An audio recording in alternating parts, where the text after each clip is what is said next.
Salam sejahtera untuk semuanya. Kali ini saya ingin berbagi wawasan kepada teman-teman semua. Di video ini saya akan mengulas mengenai kisah Korun dengan hartanya yang melimpah. Kira-kira lebih kaya mana ya bila dibandingkan dengan Bill Gates? Mari kita mendalami kisah Korun dulu ya.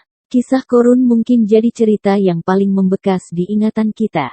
Tentang sosok sepupu Nabi Musa yang miskin lalu kaya kemudian sombong. Dan tentang harta terpendam yang selalu diberi nama harta karun. Kita tahu persis cerita ini karena juga tertulis sangat jelas di dalam Al-Quran. Tapi, soal detail harta karun, mungkin tak semua orang mengetahuinya. Tentang harta karun, yang kita tahu mungkin hanya secara garis besarnya saja. Ia sangat-sangat dan sangat kaya sekali. Bikin semua orang Mesir sampai menangis iri ketika Karun memamerkan harta-hartanya, sejauh ini yang kita tahu. Kita mungkin melewatkan bagian detail tentang Karun yang punya gudang-gudang emas atau kuda-kuda terbaik bertahtakan permata yang harganya mungkin 10 kali lipat Lamborghini hari ini. Masih soal harta gila si kaya Korun. Inilah fakta-fakta tentang kekayaan Karun yang melegenda dan pasti bikin kita tercengang olehnya. Yang pertama kita bahas adalah Karun yang memiliki ribuan gudang harta. Banyak literatur yang mengatakan jika Karun memiliki ribuan bahkan lebih gudang-gudang khusus yang memuat harta-hartanya. Dalam satu gudang itu sendiri aja dikatakan berisi semua benda berharga dengan nilai yang tak main-main. Mulai dari emas, perak, permata, serta benda-benda berharga tinggi lainnya.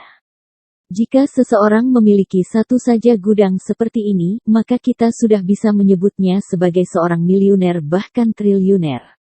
Lalu bagaimana kita akan memanggil Karun yang memiliki ribuan gudang seperti ini? Sungguh tak bisa dibayangkan betapa banyak harta yang dimiliki Karun. Mungkin kalau dia head to head dengan orang terkaya saat ini, Bill Gates misalnya, maka Karun sepertinya akan menang dengan telak. Kemudian yang kedua tentang kunci-kunci harta milik Karun sampai harus dipikul 10 orang yang berbadan kekar dan kuat. Dalam sebuah riwayat dikatakan jika suatu hari Karun pernah pamer-pamer hartanya di hadapan orang-orang Bani Israel. Semua orang tertegun kala itu. Bukan hanya karena melihat harta si sepupu Nabi Musa yang begitu banyak, tapi juga deretan orang-orang kekar yang ada di belakang Karun. Ya, mereka ini bertugas membawa kunci-kunci harta milik si kaya Korun. Kunci-kunci harta Karun memang terlalu banyak, sampai-sampai ia harus dibawa sendiri oleh seorang pria kekar. Bahkan ada yang mengatakan jika yang membawa kunci tersebut ada 10 orang. Jika kuncinya saja sebanyak ini, lalu macam apa harta yang dimiliki Karun? Kita bahkan tak bisa membayangkannya.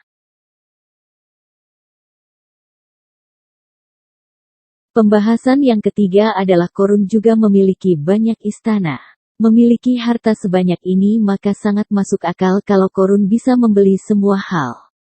Termasuk istana-istana. Ya, bisa dikatakan jika pria yang asalnya sangat miskin ini memiliki banyak istana yang tersebar di Mesir. Tak diketahui macam apa istana yang dimiliki Karun, tapi yang jelas itu cukup untuk membuat orang-orang Yahudi menelan ludah begitu lewat depan rumah singgah si kaya Korun. Korun memiliki banyak istana tapi hampir tak ada yang tersisa pada akhirnya. Entah hancur atau dimakan zaman. Tapi, untungnya masih ada satu peninggalan Korun yang bisa kita lihat hari ini. Kalau dilihat-lihat sih ini bukan istananya, mungkin rumah semasa Korun masih mengemis-ngemis minta kaya kepada Nabi Musa. Kemudian yang keempat adalah ratusan kuda terbaik. Dengan pernik yang sangat mewah sebagai orang kaya yang hartanya sudah tak bisa dihitung lagi, jelas Korun tak perlu bekerja. Buat apa? Meskipun begitu Korun memiliki satu aktivitas rutin yang pasti dilakukannya dalam satu rentang waktu. Ya, pamer-pamer harta yang seperti parade karnaval Brasil itu. Hal yang unik dari parade pamer harta ini adalah kuda-kuda Korun. Ya, mereka adalah jenis yang paling mahal dan terbaik. Tak hanya itu, kuda-kuda ini dihias dengan sangat-sangat mewah. Mereka diberi pelana mentereng serta ornamen-ornamen dari emas dan perak. Satu kuda dengan hiasan macam ini konon harganya sangatlah mahal. Korun punya ratusan yang seperti ini. Yang kelima adalah Korun juga punya bala tentara sendiri layaknya orang kaya zaman sekarang. Korun juga memiliki banyak bodyguard. Tapi, karena ia sangat kelebihan harta, maka Korun menyewa banyak sekali. Alhasil, ia seolah memiliki satu unit korps tentara jumlah besar sendiri.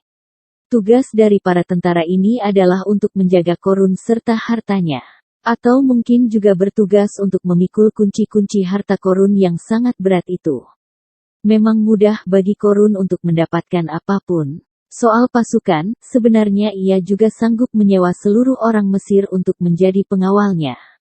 Inilah Korun, pria terkaya yang namanya bahkan ada di berbagai kitab suci. Namun, meskipun sangat kaya, kita semua tahu akhir dari Korun ini sangatlah buruk. Dalam sebuah parade pamer harta, tiba-tiba bumi berguncang hebat dan akhirnya menelan Korun sekaligus semua hartanya. Mungkin inilah akhir yang pantas untuk orang seperti Korun ini dan Tuhan dengan jelas menekankan kita untuk mengambil pelajaran dari kisah ini.